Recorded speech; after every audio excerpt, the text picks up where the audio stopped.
speaker. NATO nations are increasing their defense spending and investment. They have agreed new and demanding targets, and they are pursuing their capability and capacity challenges with renewed vigor. They have revived their consensus on these issues at the latest NATO summit in The Hague just a few months ago. And I think we all agree here that this is important and vital work. It is work that requires constant attention and great political and diplomatic skill in the pursuit of credible deterrence and defense for the alliance. And the person leading that effort is, of course, NATO Secretary General Mark Rutte, and it is a real pleasure to welcome the Secretary General of NATO to the second IISS Prague Defense Summit. The Secretary General has just arrived, has come pretty much straight from the airport, so it is a real pleasure to have you here. He will deliver his remarks from the podium, and we will then have time for a few brief questions. Secretary General, over to you, and welcome to the IISS.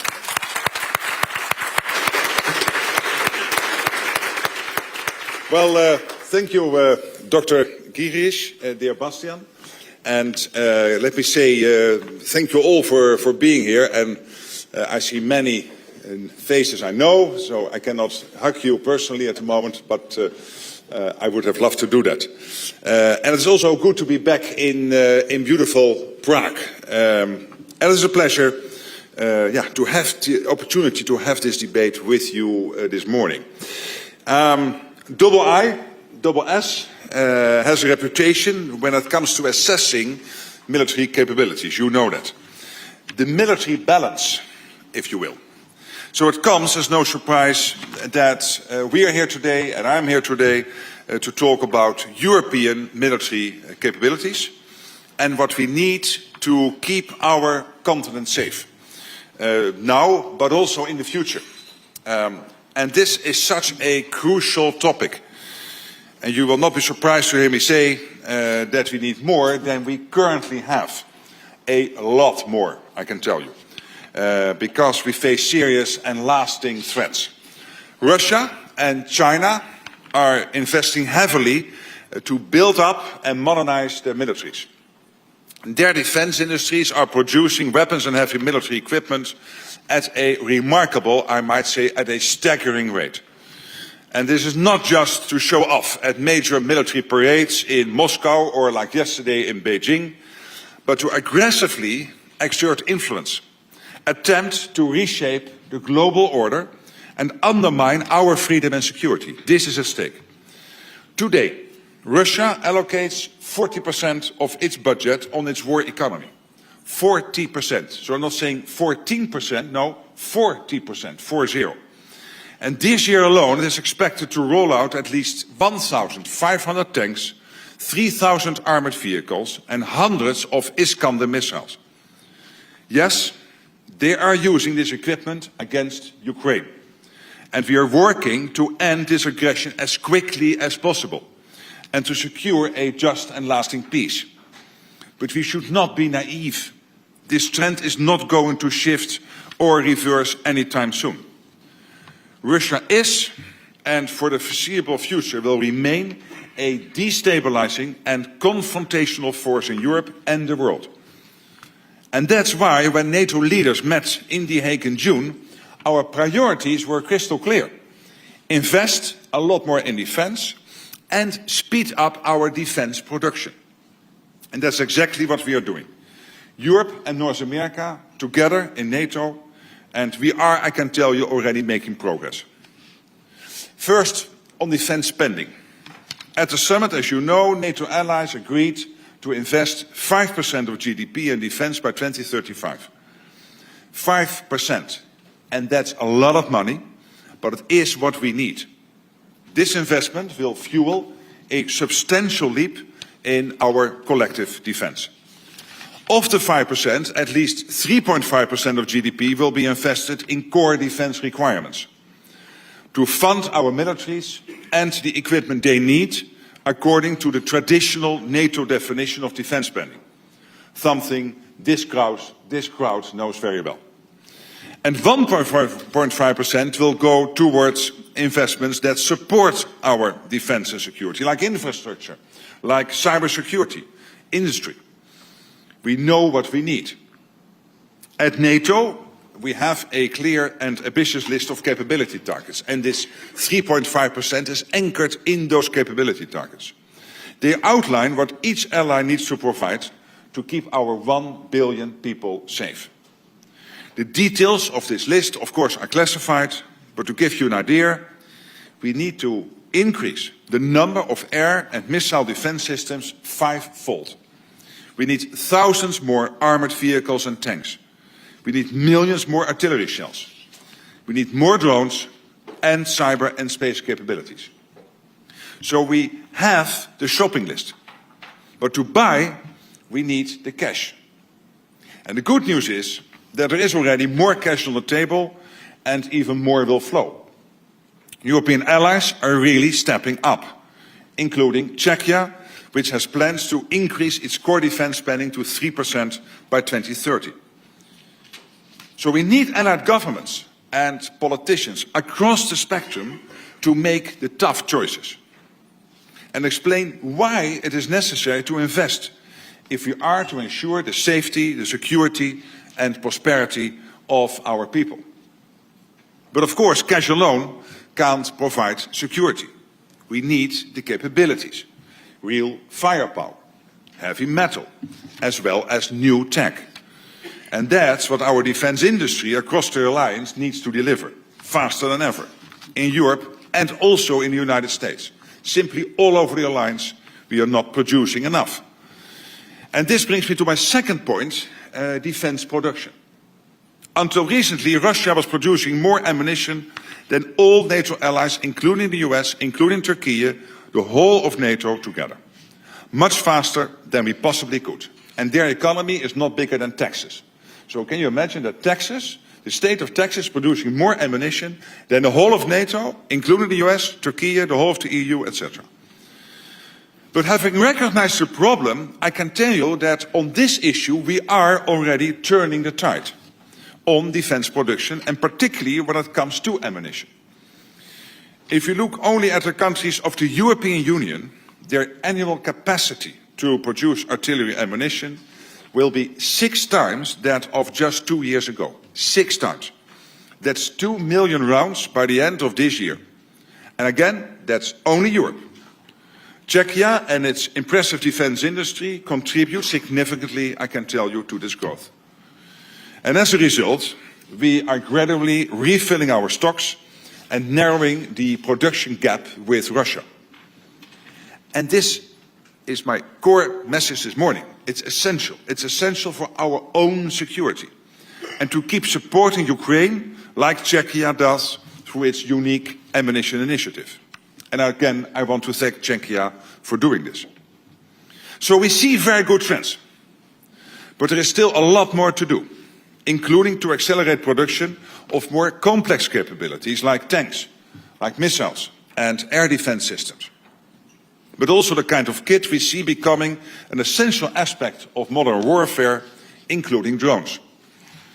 We need to build on our experience in ramping up the production of artillery shells, and we can certainly, by the way, learn here from Ukraine and Ukraine's rapid industrial mobilization.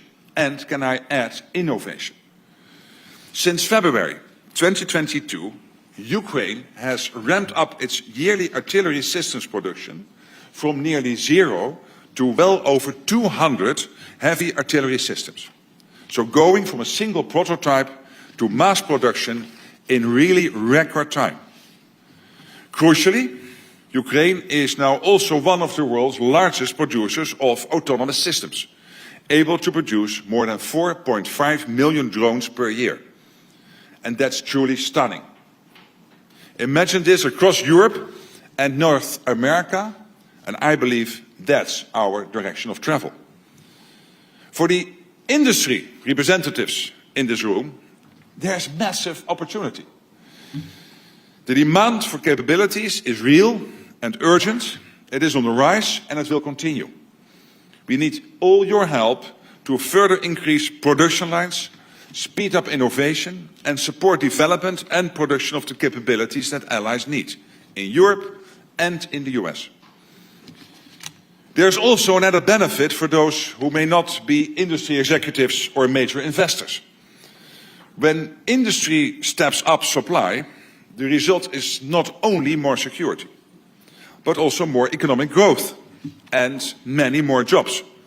So the defense dividend is real.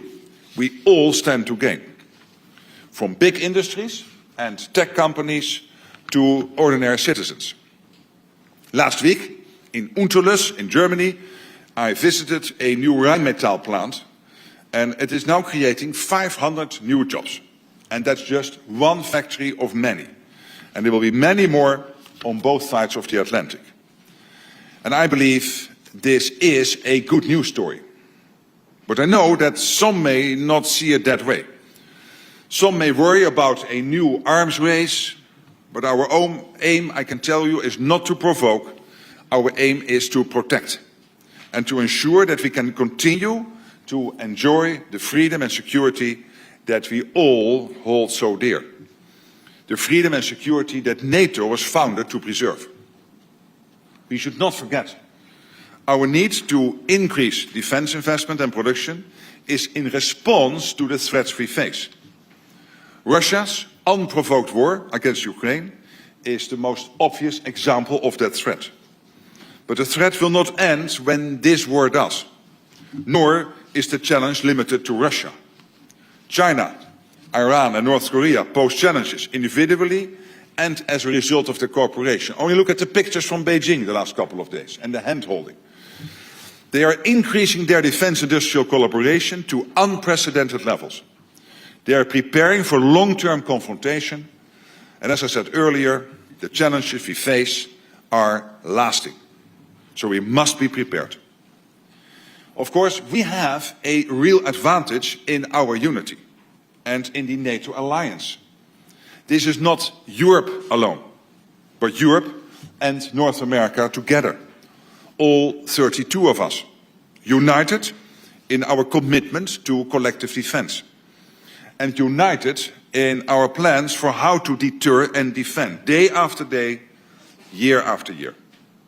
And what's more, it's not only NATO, but NATO with our partners, the EU, Ukraine, and countries around the world, not least in the Indo-Pacific, Australia, Japan, New Zealand, and the Republic of Korea. So it is a team effort. Together we have what it takes to prevail. We have world-class industries, we have innovative minds, and we have the freedom that allows innovation to thrive. Our capabilities are unsurpassed, and it is up to us to ensure they stay that way. Our future is therefore in our hands. We are combining our forces and leveraging our respective advantages. And that's how we will outproduce and outsmart our competitors. That's how we stay stronger, produce faster, and innovate better. And that's how we win the competition and preserve peace through strength. Thank you. Thank you so much. Marvelous, marvelous. Secretary General, thank you so much for this very powerful message to the IISS Prague Defense Summit. And I'm very pleased that you also made it very clear that the defense dividend is real and it will reach many parts of society, not just that smaller, perhaps obvious defense industrial core. We now have 15 minutes for Q&A, so I will take perhaps 2 questions at a time, if that is okay. First one, please, Tom Waldron. Thank you. So allies have capability targets. Should NATO also consider defense industrial targets? That's admirably crisp. So do we need NATO defense industrial targets? Next, please, Matthias Gebauer from Der Spiegel. Hi, good morning, Mr. Secretary. I have a question concerning the meeting. It's here. He's there. Ah, very good. Yes. Well, I have a question concerning the meeting on Ukraine security guarantees this afternoon. I'm wondering why you pointed out several times that it's really important now to also announce specific details about this possible security force. Can you elaborate a little bit why you highlight this importance, even though Russia is clearly saying that they won't accept any NATO troops in Ukraine anytime soon? Yes, but why are we interested in what Russia thinks about troops in Ukraine? It's a sovereign country. It's not for them to decide. I'm really amazed. I'm not criticizing you, but I hear this question, of course, more often. So thank you for asking the question. But I'm really amazed. Russia has nothing to do with this. It's the same like Finland then should have had a sort of a nod, a yes from Russia to join NATO. No, of course not. And Sweden, no. In the past, the fact that we founded NATO, we are sovereign nations. Ukraine is a sovereign nation. If Ukraine wants to have security guarantee forces in Ukraine to support the peace deal, it's up to them. Nobody else can decide about it. And I think we really have to stop making Putin too powerful. He is the governor of Texas, not more. So let's not take it too serious. And then on your first question about capability targets, I agree. So we have the capability targets, and basically flowing from there, of course, we know exactly what we need in terms of the defense industrial output. I'm really at stress to again make that point. Sometimes people think we do the 3.5% core defense spending for an audience of one. No. It is a coincidence that by spending 3.5%, we equalize what Europeans and Canadians are spending and the US is spending, which is crucial because we had to end that debate, which started with Eisenhower, basically saying that the US was paying more than the Europeans, and the US was totally right and rightly irritated and expecting the Europeans and Canada to step up. That's now happening, but the 3.5% is not. Yes, it is a coincidence that it equalizes with the US, but it's exactly the ballpark figure that you need to get to deliver the capability targets. And absolutely to the question, you need the defense industrial output. So I can tell you my country, the Netherlands, knows exactly, and I know from the Czechs and other countries, they know exactly what gear to buy to make sure that not only the people are there, but also they have the equipment to deliver their support to the overall endeavor if the phone call would come that Article 5 is triggered. So that's absolutely clear. Mm-hmm. Thank you very much. I'll take another group of two, and Secretary General, we have a few delegates here from NATO's Asia-Pacific, Indo-Pacific partners. So we'll take a question from Chung-Min Lee from Korea. Chung-Min, mic is live. Thank you, Mr. Secretary General. It's a real honor. I saw you last when you were Prime Minister in Seoul. Yes. My question to you, sir, is this. As you know, South Korea played a key role in supporting Polish rearmament because of the Ukrainian conflict. But this must be a two-way street. South Korea and Japan must buy arms also from our NATO partners. So from your position, what can the IP4 countries do to make sure that we are able to fill the gap with our European partners, but to also entice European companies to make sure that the gap that we face vis-à-vis the PRC and North Korea is also being filled with the help of our European industrial friends? Thank you very much. Let me take one more, and I'll try and pick one that might hopefully align with this. From Australia, Latika Burke, your mic is live. Thank you. Thanks, Bastian. Secretary General, you said in your speech over here, Secretary General. Hi, good morning. Hi, thank you. Good morning. You said in your speech that the threat from Russia will not end when the war ends. Then you said that China is preparing for long-term confrontation, looking at the pictures this week, and that we must be prepared. It's a team effort. But what does that team effort look like? Is it going beyond defence industrial collaboration, or are we talking about a combat role here? Yeah, I don't think we will extend Article 5 to the Indo-Pacific. I don't think that will happen. But what you see increasingly happening is that the cooperation between NATO and the four countries in the Indo-Pacific, Japan, New Zealand, Australia and the Republic of Korea, is getting stronger and stronger. And why? Because these theaters are connected. When I'm discussing this with the senior policymakers in the US, there is increasingly a realization that if China would one day decide to attack Taiwan, it will not be limited to that attack. Why would not first Xi Jinping call his junior partner in all of this, one Vladimir Putin, to also keep us busy here in Europe, in the Northern Atlantic area. And the US is absolutely convinced that for their long-term security, a secure Europe, a secure Arctic, but also a secure Atlantic is crucial. So this is all getting interconnected, and that is why we need that cooperation so closely. And that's why the American president, when I visited him in March, said, Mark, you have to make sure that the Indo-Pacific Four are present at the NATO summit in The Hague. And I was so happy that they were, and that we were able to continue that conversation. I visited Japan in April. I'm closely in contact with all the senior leaders in the Republic of Korea and of course New Zealand and Australia. And to the question about defense production, the Republic of Korea is getting into the NATO markets. Why? Because NATO industries until recently were not producing enough. When it comes to ammunition, we are closing the gap. But on many other systems we are not. And I'm asking industry in the US and in Europe, why do you accept that? This is a free market, so if Poland is now buying for tens of billions Korean equipment, and they are totally entitled to do so, and why? Because it is good and it is delivered fast, at NATO standards. But on the other hand, if I was Raytheon or Lockheed Martin or Rheinmetall or Leonardo, I would think, hey, that is strange, and why is this happening? So to your question, I want to thank you for the fact that you are filling the gaps at this moment in NATO, because we are not producing fast enough. And by the way, when it comes to shipbuilding and our Navy, and particularly the US Navy, I'm really worried.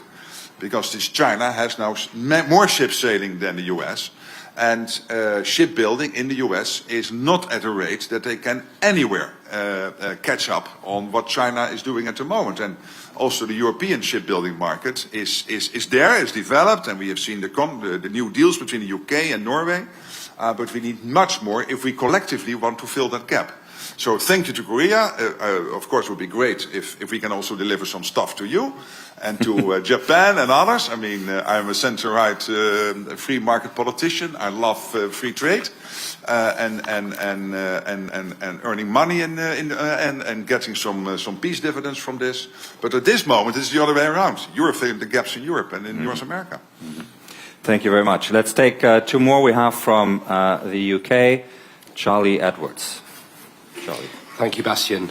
Secretary General, your predecessors have said that hybrid attacks or attacks in the so-called grey zone could in theory trigger Article 5, but isn't it increasingly obvious to the Kremlin that the alliance has no intention of invoking Article 5 over incidents involving fires at DHL warehouses and logistics hubs, subsea cables being cut, or cyber attacks on European critical infrastructure? Thank you very much, Charlie. We'll take one more from the US, Daniel Michaels, also from the Wall Street Journal. Daniel. Thank you very much, Mr. Secretary General. You've been over here on the far side. Yes. Hi. Hi. You've been very Put positive. the journalist far away. Yeah. We'll put some light on the screen. You've been very positive on the role of President Trump in NATO and in general. But when you look at the war in Ukraine and pressure on Russia, it doesn't seem to have increased. President Trump seems repeatedly to give two-week deadlines that get extended to other two-week deadlines. Are you getting at all frustrated with this? Are you in a position to say anything about what you think President Trump is doing or will do to, as you talked about, put pressure on President Putin to end the war in Ukraine? Thank you. Let me give you three examples where I think President Trump is exactly doing the right stuff. First of all, do you really think, if he would not have been elected President of the United States, that Italy and Canada and Spain and Slovenia and Belgium and Luxembourg would have committed to do 2% this year? Do you really think that the whole of NATO would have committed to 5%? Committing to 5%, including 3.5% core defense spending at the NATO summit in The Hague? That therefore, I think this is one of his biggest foreign policy successes. That therefore the NATO alliance is having finally dealt with this enormous pebble in the shoe, this enormous irritant that Europeans and Canada were basically lecturing the Americans but not spending the money they had to spend. And now finally we are doing it so that we are equal, because we need to defend ourselves, not only because we had to do this. This would never have happened without Trump. I'm absolutely convinced. When he became president, second reason, he immediately started to recognize the big threat of the Houthis. And he was willing to take clear action in March. Why didn't the Europeans do this? Because we couldn't. I feel really at loss about this. I remember the call I got that this would happen, and I said, well, great that you do this, you guys, but why are the Europeans not taking care of their own backyard? Because we can't.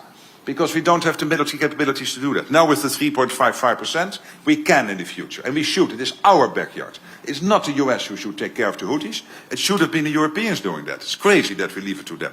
But we can't, and I'm so happy he did. And then finally on Russia, he broke the deadlock. I mean, starting that conversation with Putin was important and crucial. He did. He took that leadership role, and this is not easy to solve this. But he is absolutely committed to doing that, and we are now working on these security guarantees necessary to make sure that also Zelensky knows that if he starts into conversations with the Russians, hopefully soon, that he has the backup, and that he knows that the security guarantees will in place so that Russia, after a peace deal, will never ever again to try to invade Ukraine. So no repeat of Budapest and no repeat of the Minsk agreement. So real security guarantees. Again, President Trump doing this. So yes, I'm positive about what he is doing and his administration is doing, sorry, but I think it's crucial. I mean, reinventing NATO, getting the talks going with Putin, dealing with stuff the Europeans should have dealt with here in this neighborhood. I mean, I think 3 examples of clear leadership. And I'm not sure what would have happened if he was not elected. I don't think this would have been done. And we never have discussed 5%. To the other question, I mean, rightly, NATO is always very not talking about when Article 5 is yes or no triggered. It's there. I can assure you that anyone listening in from China or Russia or other people who wish us well, who think that we are not clear on this, our reaction will be devastating, based on the whole thing behind Article 5. And when it comes to hybrid, we are not naive. Hybrid is a cuddly word. It sounds nice, but it means assassination attacks, jamming of planes, attacks on the National Health Service in the United Kingdom, and many other examples. And that's exactly why NATO allies are extremely motivated and working day in, day out to counter this. And the Russians know that, and the Russians also know that when it comes to cutting undersea sea cables, because their merchant ships have not sufficiently been trained, and this is why they constantly have to cut undersea sea cables, because they don't know how the anchor can be taken up. So we will send some trainers to Russia to help them with this. But of course, you might also assume it was done intently, and that's why we have, within 10 days, Chris Cavoli, the previous Supreme Allied Commander, was able to get Baltic Sentry going after the latest incident between Estonia and Sweden on the 25th of December. In 10 days. So we are stepping up. The Russians know this. They hate it, and I love that. So that's good. Excellent. Secretary General, you have a packed agenda today, so I'd like to thank you again for joining us today and giving us such a clear and energetic account of where we are and where we need to go. I think that is hugely helpful. So the Secretary General has to move on to other appointments. So before I invite you to thank him, can I just ask you to stay seated while the Secretary General exits? You can still thank me. So that you can still thank him, yes, while being seated, though. Thank you so much, Secretary General. Amazing. Thank you.